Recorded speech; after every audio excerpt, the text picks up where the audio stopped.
Dear students, MSc final botany में paper चल रहा था plant morphology, anatomy and reproductive biology. उसमें आज हम पढ़ेंगे seed germination.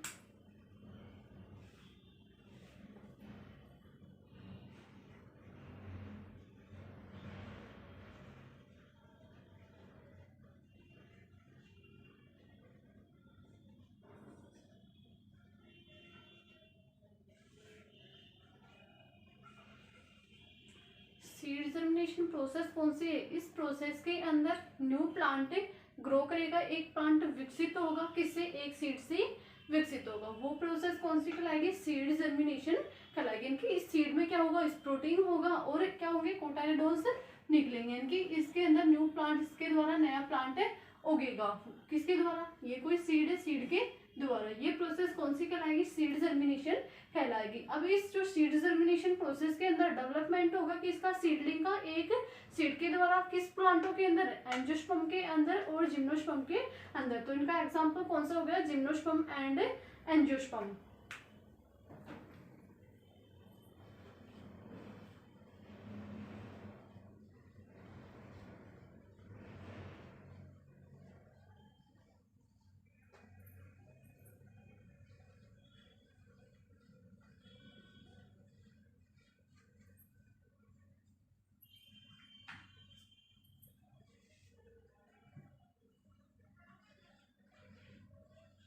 by which a plant grows from a seed. Germination is the process by which a plant grows from a seed. एक seed के द्वारा नया प्लांट डेवलप होता है, वही प्रोसेस कौन सी कहलाती है? सीड जर्मिनेशन कहलाती है। The most common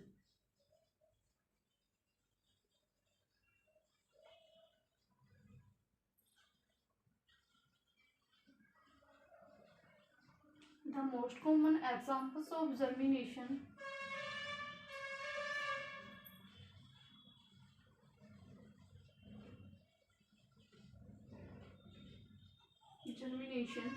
is a seedling। Seedling इसका एग्जाम्पल है फ्रॉम ए सीड।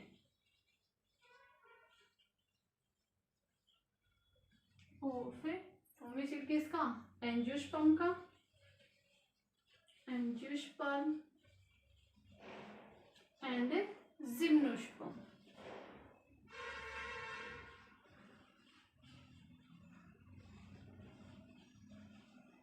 ये तो हो गई सीड जर्मिनेशन। अब इसके लिए क्या होंगे? पॉइंट ऑफ व्यू, देखने योग्य बातें इनकी। ये जो प्रोसेस होती है इसमें सबसे पहले क्या हो रहा है? सीडलिंग जो डेवलपमेंट हो रहा है।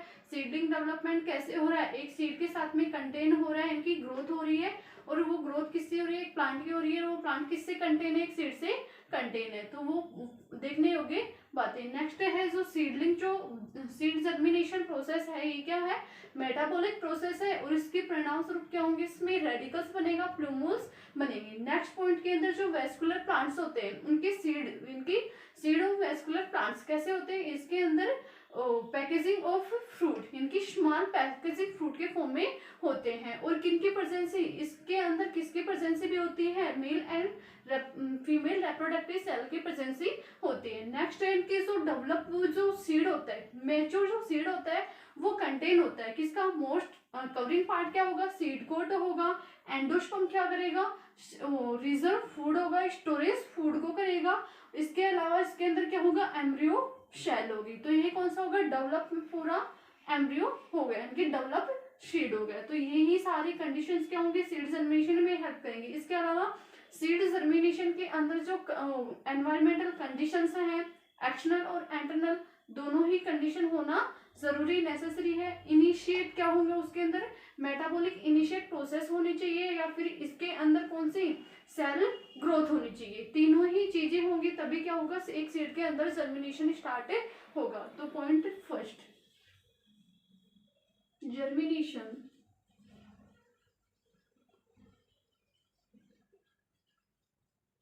is the growth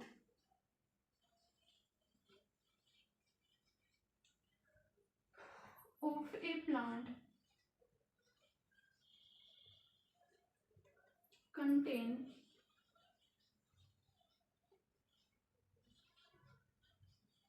within a seed, it results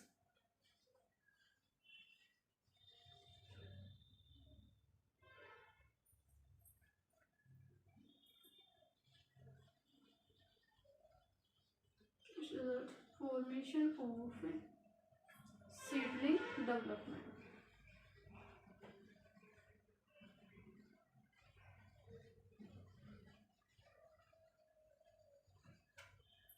Point shaking, germination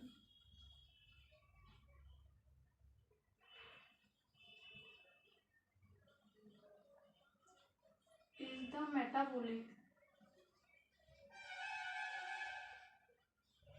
of a seed resulting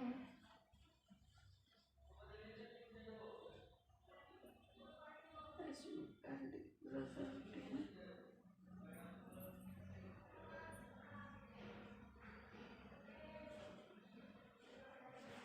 radical and plumule development.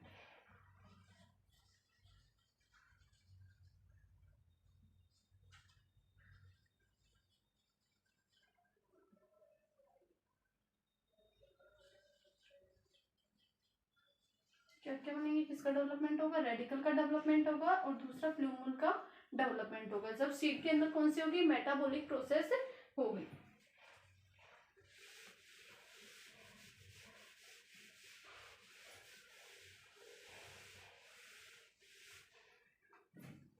Three point कौन सा था, the seed of vascular plant.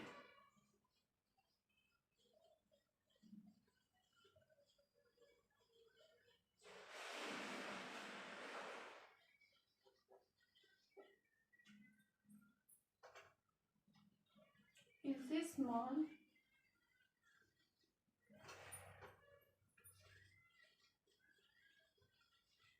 package of fruit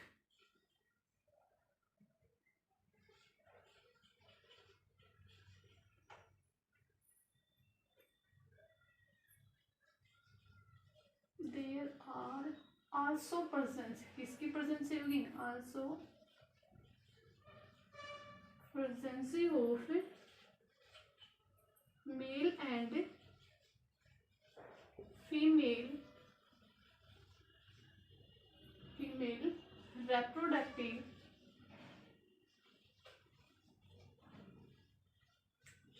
shell। Three fourth point है all fully developed seed। पूरा जो developed होता है, कौन सा सीड डेवलप होता है या फिर मैच्योर जो सीड होता है, ये कंटेन होता है किसके साथ में, एम्ब्रियो, एंडोस्पर्म। एंडोस्पर्म क्या होगा, स्टोरेज फूड। दूसरा होगा सीड कोट, इनकी कवर बाई सीड कोट के द्वारा कवर्ड होगा।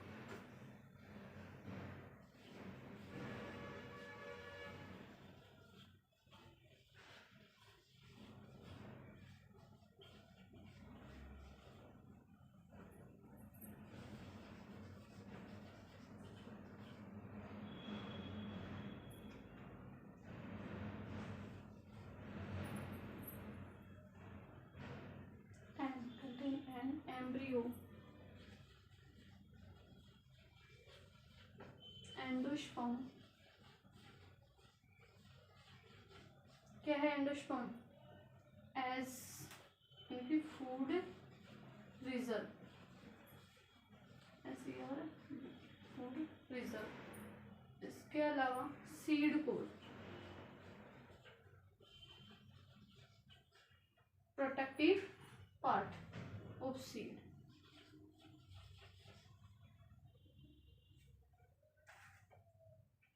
या फिर ऐसे लिख दो, कवर्ड बाई सीड को।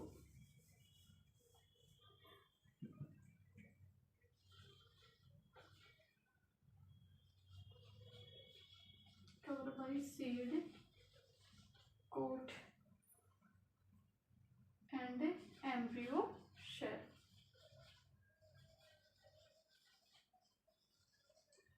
ये हो गया। नेक्स्ट है सीड जर्मिनेशन के लिए क्या है नेसेसरी होता है, एक तो एनवायरमेंटल कंडीशन जरूरी होती है, इनिशिएट इसके अंदर क्या होता है जो मेटाबॉलिक प्रोसेस इनिशिएट होनी चाहिए या फिर इसके अंदर सेल ग्रोथ होगी, तभी क्या होगा सीड जर्मिनेट करेगा।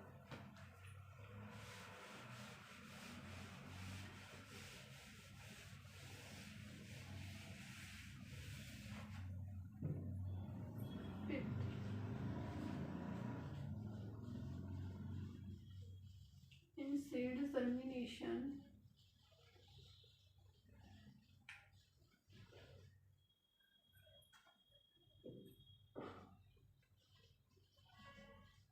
suitable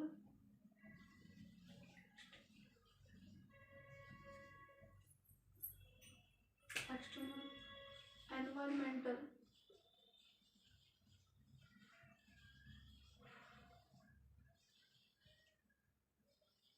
condition and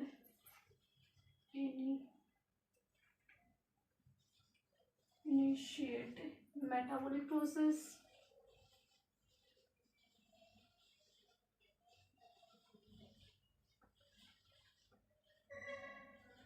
and the shell growth.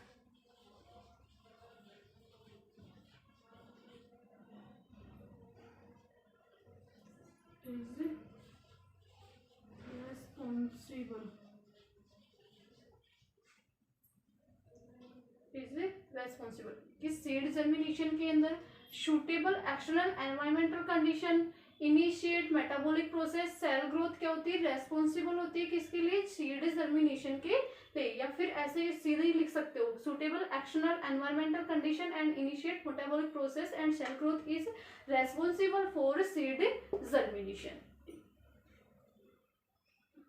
6 point of view देखने योग्य बात यहाँ पे क्या होगी कंटिन्यूसली इसमें डिवीजन होगा किसके अंदर एम्ब्रियो के अंदर लगातार डिवीजन होता रहेगा और न्यू प्लांट डेवलप कर लेंगे। The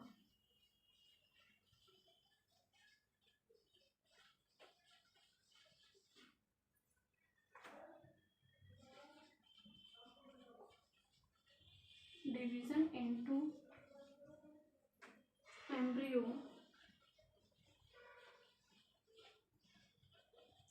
is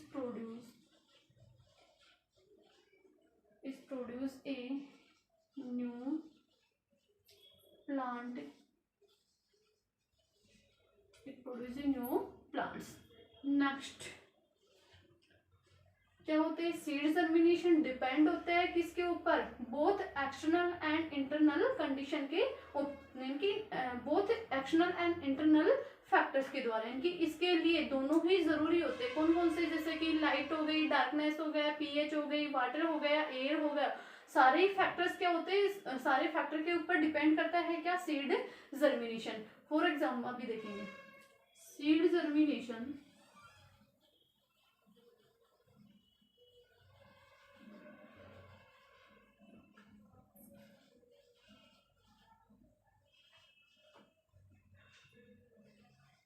on the both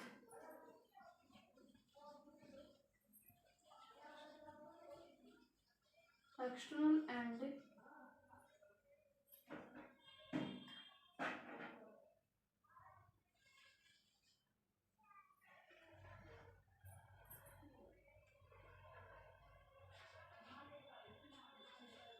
internal factors।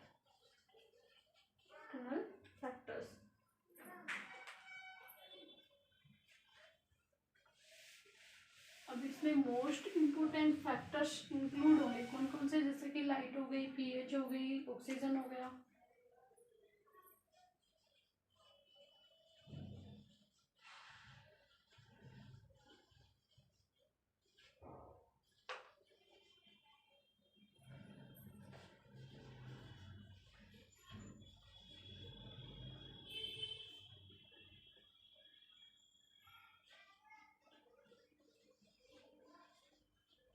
including temperature,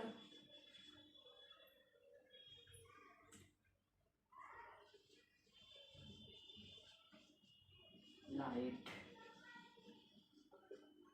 pH, water, air, air pressure, कुछ भी बोल रहे हैं, presence of light and darkness.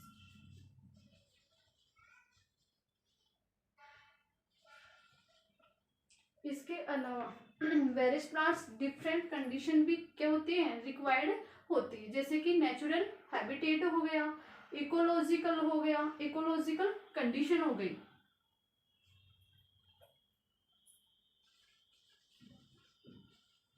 Various plant require different condition। कैसे हो गया, जैसे कि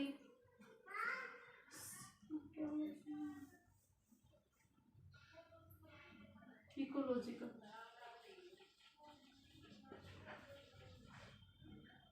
कंडीशन,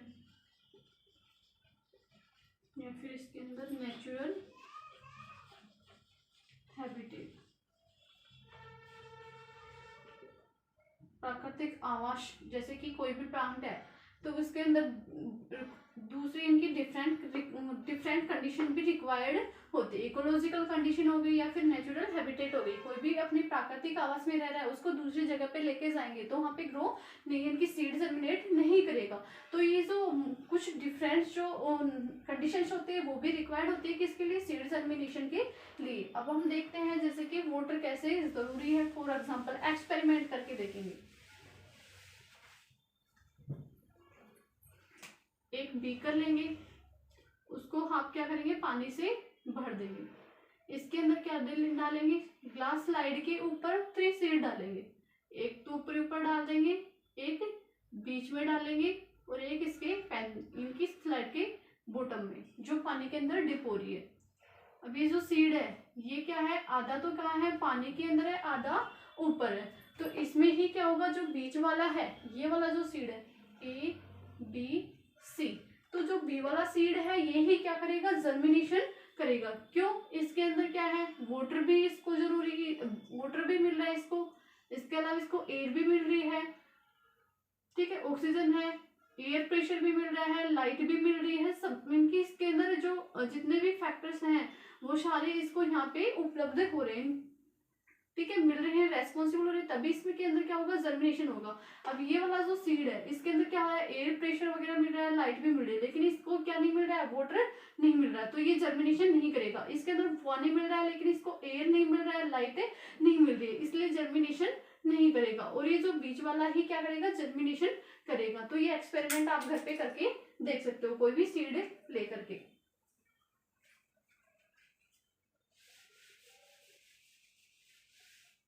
नेक्स्ट है टाइप्स ऑफ सीड जर्मिनेशन।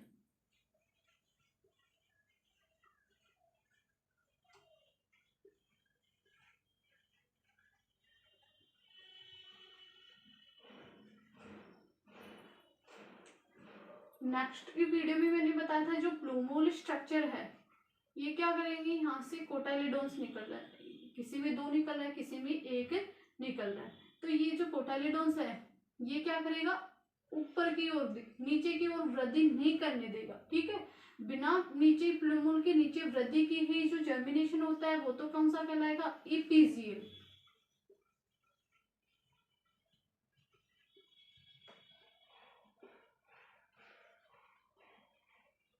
और ये नीचे वाला क्या होगा, प्लूमोल स्ट्रक्चर नीचे की ओर वृद्धि करेगी, इनकी लीफी स्ट्रक्चर बनाएगी, रूट पार्ट बनाएगी, वो कौन सा बनाएगा, हाइपोजियल। हाइपोजियल जर्मिनेशन, ये हो गया इसका कोटाइलिडोन्स।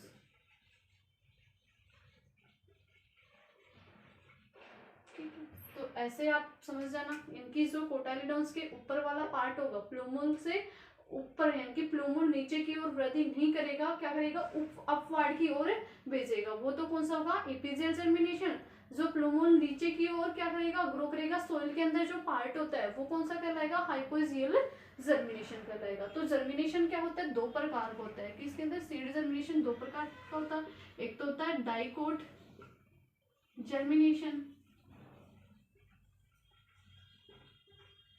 और दूसरा होता है मोनोकोट।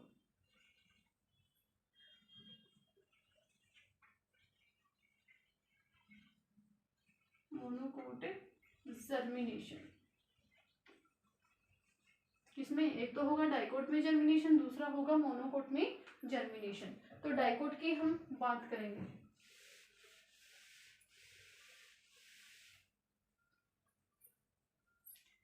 डाइकोट जर्मिनेशन में क्या होगा, जैसे कि स्ट्रक्चर कोटाइलिडोन्स क्या होते हैं, दो उगते हैं स्टार्टिंग में। अभी कोटाइलिडोन से क्या होंगे, यानी कि रेडिकल्स होगा, ये रेडिकल्स क्या बनाएगा, रूट पार्ट प्राइमरी रूट बनाएगा, यानी कि एम्ब्रियोनिक रूट बनाएगा। अब इसके अंदर जो जर्मिनेशन स्टार्ट होगा, ये क्या होगा, धीरे धीरे वृद्धि करके ऊपर की अपवार्ड की ओर भेजेगा, यानी कि सोइल में नहीं भेजेगा, प्लूमियल स्ट्रक्चर को क्या करेगा, ऊपर की ओर भेजेगा। तो ये कौन सा कहलाएगा, एपिजियल जर्मिनेशन। तो इसमें दो प्रकार के जर्मिनेशन होंगे, किसमें, डाइकोट जर्मिनेशन के अंदर। डाइकोट में एपिजियल, हाइपोजियल। जैसे कि पपाया, पपाया की बात करते हैं तो उसमें कौन सा होता है, एपिजियल जर्मिनेशन होता है। कौन सा, एपिजियल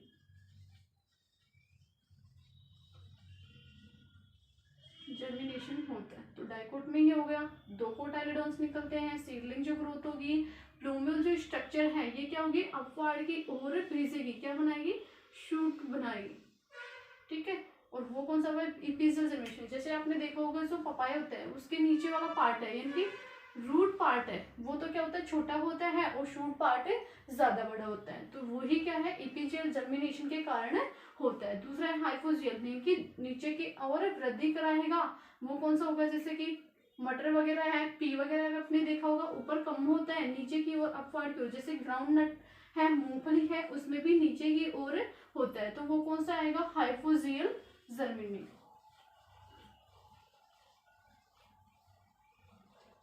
जर्मिनेशन कौन सा, ग्राउंड नट, ठीक है। तो ये नेक्स्ट वीडियो में हम पढ़ेंगे। Thank you.